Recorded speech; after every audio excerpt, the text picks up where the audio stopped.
The American Revolution began in confusion. The early news in 1775 was bad. The British had blockaded Boston, and the city was starving.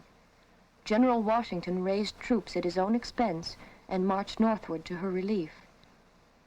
In May, the Second Continental Congress convened at Philadelphia in the hope of uniting the colonies against the enemy. But fear and mutual distrust brought this early effort to nothing. A month later, American forces faced the British on a hill near Boston in the first major battle of the war. The colonials were defeated. Autumn and winter came, and still the Congress had accomplished nothing, while the war dragged on in disunity.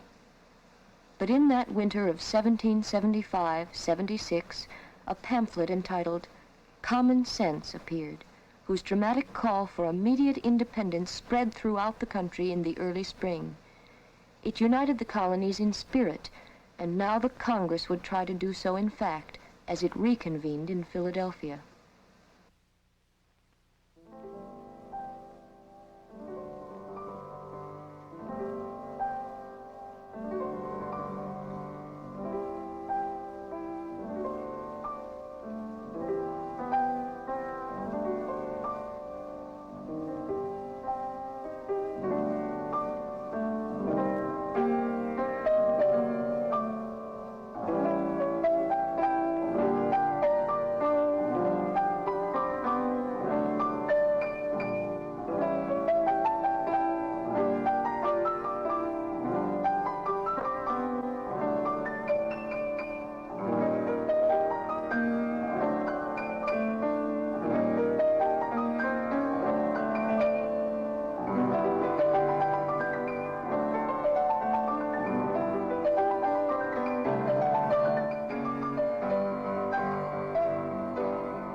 Delegates from all the colonies rode to Philadelphia. From the counties on the Delaware came 3 delegates, Thomas McKean, George Reed, and a popular militia general from Dover named Caesar Rodney. Rodney always wore a headscarf to cover a painful cancer sore on his cheek. He was described as having a face no larger than a good-sized apple. President John Hancock called the Congress to order. A delegate from Virginia, Richard Henry Lee, offered a resolution that these united colonies are, and of right ought to be, free and independent states, and that they are absolved from all allegiance to the British Crown. This began a great debate that was to continue for the next 2 months. But while the Congress debated, trouble was rising 80 miles away in southern Delaware. Riots broke out in Dover as the Whig and Tory factions came to blows. Caesar Rodney was called back to Delaware to help calm the clash, for he was a popular figure in Dover and could influence both factions.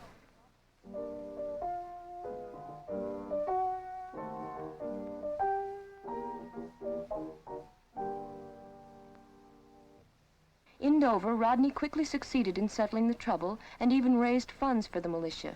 His mission was soon completed. But he did not return to Philadelphia.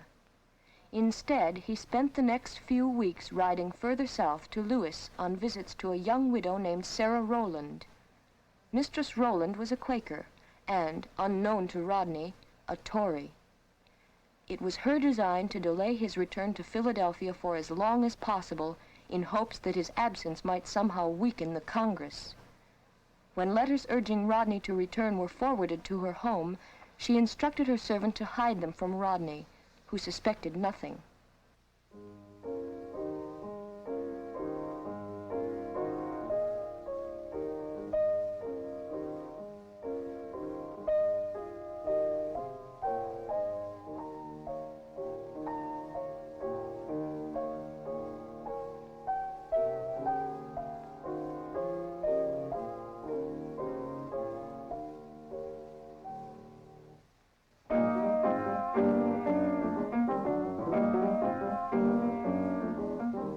Congress debated over the proposed declaration through May and far into June.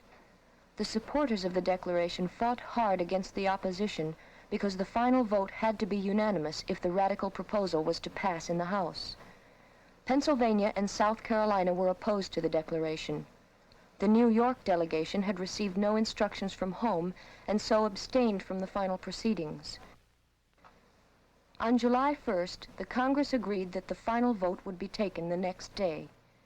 Pennsylvania and South Carolina now supported the declaration, so there would be no votes of opposition. But Delaware's two present delegates were in a deadlock, Thomas McKean supporting the declaration and George Reed opposing. Without Caesar Rodney's decisive support for independence, Delaware's vote would be lost, and the weakened declaration would not pass in the House. A last messenger was frantically dispatched to Dover to find Rodney. That same afternoon,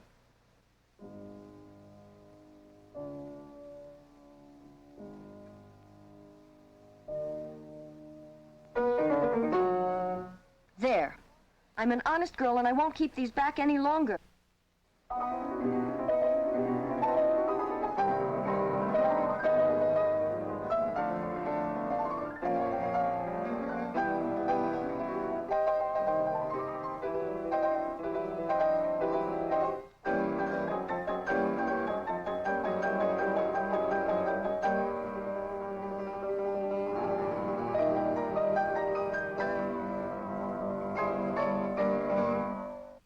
The Congress adjourned that evening. The final vote would be taken the next day, with or without Caesar Rodney.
As I believe the voice of my constituents and of all sensible and honest men is in favor of independence, and my own judgment concurs with them, I vote for independence.